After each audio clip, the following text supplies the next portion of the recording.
Welcome to LatinPerDiem and Episode 10 of John Arrowsmith's Tactica Sacra, Book 1.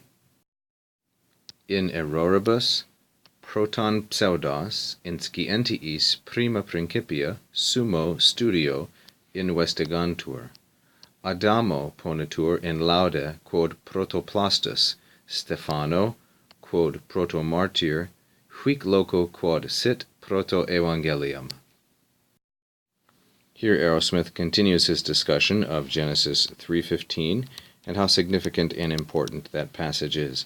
You'll notice here some Greek, and many of the men of this era, the post-Reformation era, were viri trilingues. That is, they were men who knew three languages in addition to their native tongue very well, typically Latin, Greek, and Hebrew.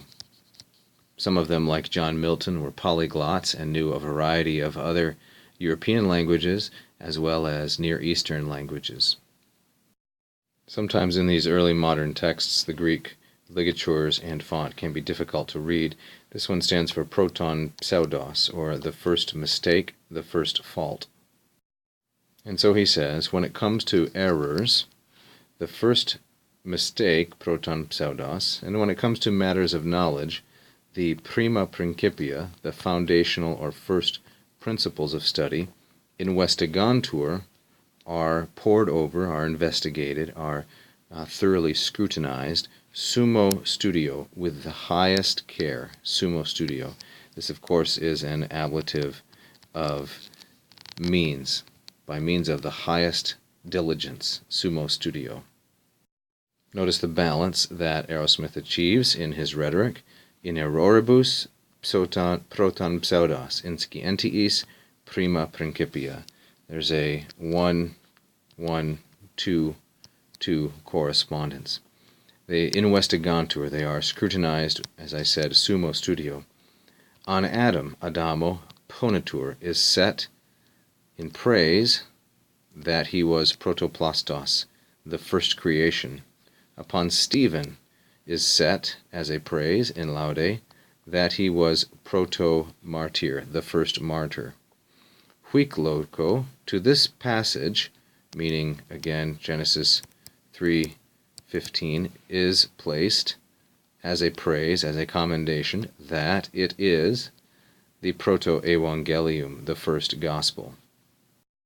Each one of these words, protoplastus, proto-martyr, and proto-evangelium, are compounds from the Greek. That is, they have been transliterated into Latin from Greek, and they are compound adjectives, namely protoplastus, proto-martyr, and proto-evangelium, and they correspond to this proton pseudos. And each one relates to either a person or, in the third instance, a passage. So, to Adam, upon Adam is placed, to Stephen is proto-martyr, and to this passage, again Genesis 3:15, that it is the proto-evangelium, the first announcement of the gospel. Now, the verb is placed only with the last one of the three, and the verb, of course, is the subjunctive sit, third singular present subjunctive active, but it needs to be supplied with the previous two. So we would put it here like this: Stephano quod sit, etc. We hope you have enjoyed this 10-part series on John Arrowsmith's Tactica Sacra, written in 1657, 2 years before the author's death.